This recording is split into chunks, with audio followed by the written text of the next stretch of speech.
चला नंबर सिस्टममध्ये आपण काय करू आता, डेसिमल टू बायनरी कन्वर्ट करू. एक्झाम्पल घ्या, 105 हा डेसिमल नंबर आहे, त्याचा आपल्याला बायनरीमध्ये कन्वर्जन करायचं. तर मग याचा बेस किती आहे, 10 आहे, आणि याचा बायनरीचा बेस किती असतो, 2. मग ज्याच्यामध्ये कन्वर्ट करायचं त्याचा बेसने त्याला काय करायचं, डिवाईड करत चालायचं. म्हणजे 105ला 2ने डिवाईड करा, किती येईल, 52.5 येईल. तर 0.5चा विचार नाही करायचा, 52 घ्या आणि ॲडिशनल 1 बाजूला घ्या. ओके, म्हणजे काय, 52 × 2 + 1 that is 105. Then 52 is again divided by 2, it is 26. इथं बाकी किती राहील, 0 राहील. ओके, या 26ला परत 2ने भागा, 13 येईल, बाकी 0 राहील. 13ला 2ने भागा, 6 येईल, हातचा एक, ओके, कॅरी 1 राहील. त्याच्यानंतर 6ला 2ने भागितलं 3, बाकी 0 राहील. 3ला जर 2ने भागितलं तर 1, बाकी 1 राहील. ओके, आणि खाली शेवटी 1 राहिलेलं घ्यायचा. मग खालून मोजायचं. ओके, मग काय येईल, 105 decimal is equals to 110101 binary. येतं लक्षात. इथं काय करायचं आहे, खालून म्हणजे MSB मोस्ट सिग्निफिकंट डिजिट, आणि हे काय, लिस्ट सिग्निफिकंट डिजिट. ओके, तर खालून वर मोजायचं, येते लक्षात.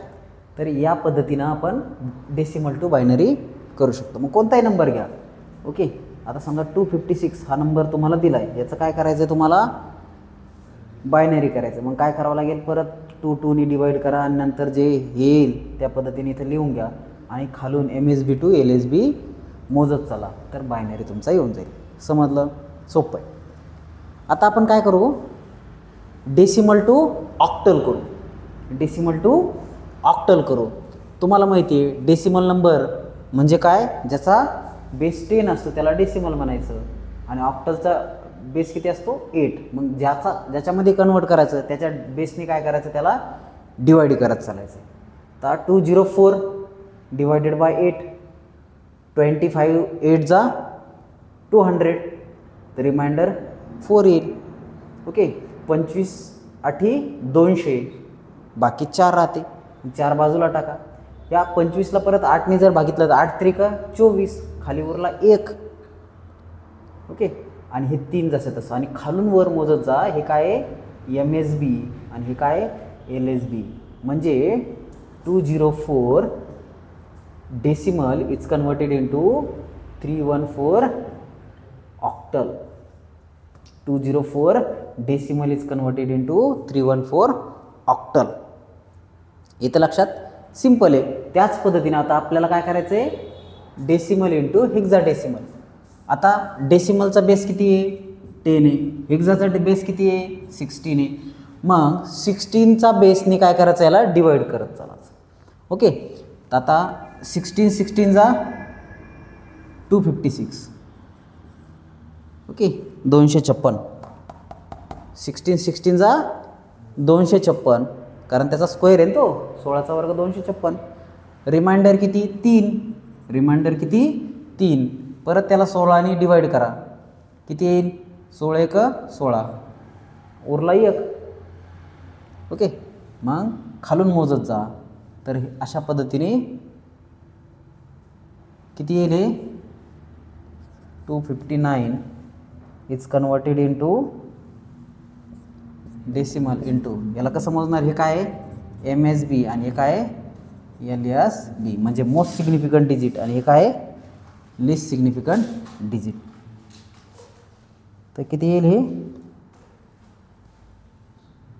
अरे इथं 0 येईल ना, 103. ओके, 16 1 16, खाली उरला 1, आणि 1 खाली इथं. ओके, म्हणजे बघा 259, 16चा स्क्वेअर 256, 3, 16 एक 16 इथं 0 राहील ना आणि एक खालचा एक तसं तसं, तर म्हणजे किती येईल हे 103 हेक्साडेसिमल. ओके, 103 हेक्साडेसिमल येतं लक्षात. त्याच पद्धतीने तुम्ही दुसरं करू शकतात. ओके, समजा तुम्हाला 1189 हा डेसिमल नंबर दिला आहे, त्याचं काय करायचं आहे, हेक्सामध्ये कन्वर्जन करायचं आहे. तसंच 2073 हा जो डेसिमल नंबर आहे त्याचं काय करायचं आहे, ऑक्टलमध्ये कन्वर्ट करायचं आहे, त्याचं ऑक्टलमध्ये कन्वर्ट करायचं आहे. तर येईल करता. तर हे 3 तुम्हाला होमवर्कसाठी 256चं बायनरीमध्ये करा. कशामध्ये, बायनरी. त्याच्यानंतर 2073चं ऑक्टलमध्ये करा आणि 1189चं डेसिमलमध्ये करा. डेसिमल आहे त्याचं हेक्साडेसिमलमध्ये करा. तर हे तुम्हाला होमवर्क येतं लक्षात, करून टाका.